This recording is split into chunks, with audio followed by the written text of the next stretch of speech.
think decision making is easily the toughest skill in basketball, and it's the one I see holding back the most hoopers. When do you pass? When do you shoot? When do you attack? You're making that decision in literally a split second, even though there's so much going into it. So here's one key before we get started. Your goal is to be aggressive with the ball. Many times this means a drive or an attack, but it can also be getting a shot off confidently. It can be making a quick, aggressive swing pass to a teammate. It's just about making whatever decision you end up making aggressively or assertively. But again, there are a lot of options here, sometimes so many that it becomes overwhelming. So I want to talk about how you know when to drive and attack hard, when to keep it moving, and when to take your foot off the gas pedal a bit. Hopefully this video will make you a lot better of a decision maker. Let's get to it.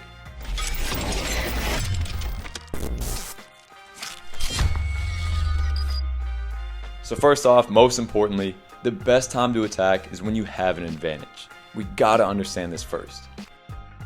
So maybe you have wide open space in front of you. Of course, this is a no-brainer. But also if the defender's closing out hard, or if the defense is overall out of position. So these times to me are usually no-brainers to attack and collapse the defense, unless you're wide open for a three or someone's wide open on a swing pass. So your goal is to be looking for these opportunities. It's much harder to drive against a set defense, so once the defense is scrambling and you have an advantage, again, take advantage of these.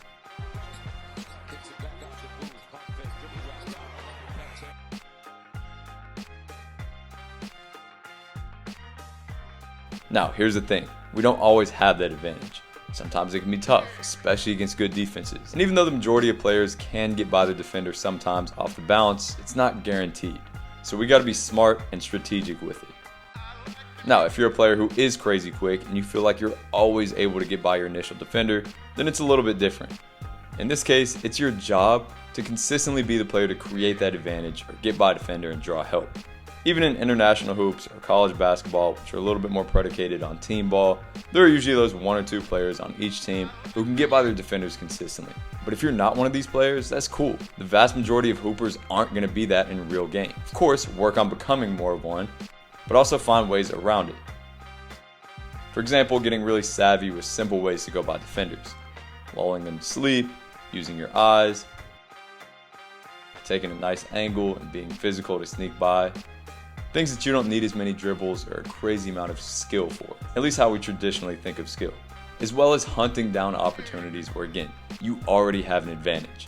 Finding space on the perimeter to receive a catch where now a defender has to close out and you can go by that.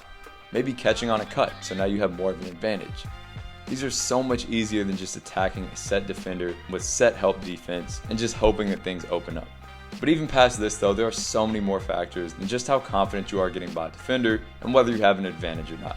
For instance, step 2 is understanding what's going on backside, so in the second and third layers of the defense. You may feel like you have an easy lane by your defender, but this second layer, or this gap defender right here, one pass away, is ready to clog that lane or even sprinting towards you on a rotation, so driving may be a little bit tougher than usual.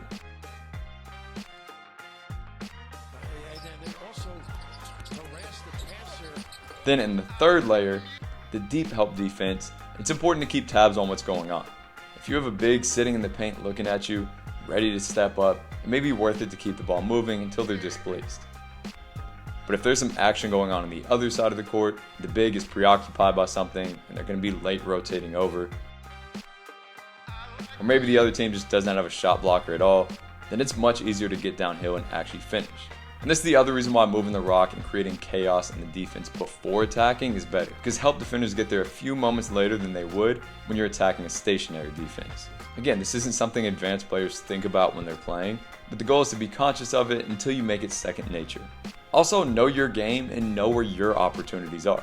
Some players thrive off attacking closeouts because they're shooters and they usually get closed out on pretty hard, which means they have opportunities to get by with closeout drives. Others are more dynamic off the dribble scorers that thrive off the bounce and ball screens, etc. And I think the important thing to understand here is that neither is better. Realistically, the majority of players fit into the category of simple closeout attackers, and that's cool. That actually fits into most teams much easier.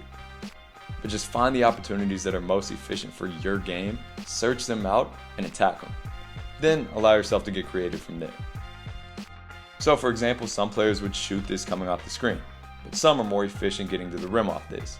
So there's no black and white answer whether you shoot this or not. A lot of this depends on other factors that we have or going to talk about, but also just what your preferences are. Yet preferences can even change over the course of a game. Reason number one being confidence. Early in a game, you may not shoot this. You're trying to get a rhythm going with easier shots, you may not be fully warmed up, so you potentially pass it up and get to something else. Later in the game though, the shot feels more in rhythm. The same shot or attack can be a good decision at one point and a bad decision at another point, literally just based on how confident and comfortable you are.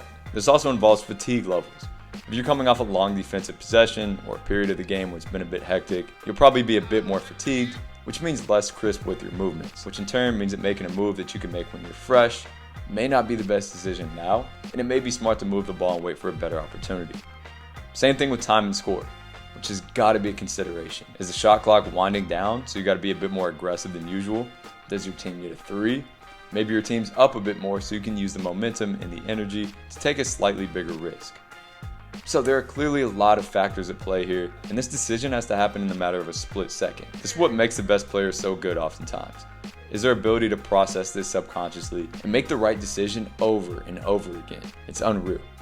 But regardless, when you go. If you second guess every decision, you'll never play freely. Great players make quote unquote the wrong decision all the time and still make it work.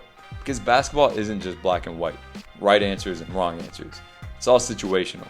And again, they're not thinking about these things consciously. You may be at first, which is fine, and it's actually good to get accustomed to it. But then the goal is to become second nature, not doubting any decision made. So hopefully this cleared some things up for you. As always, thank you guys so much for tuning in. Make sure to follow me on Instagram at ByAnyMeansBasketball for a lot more. Check out our virtual academy programs and continue to stay tuned.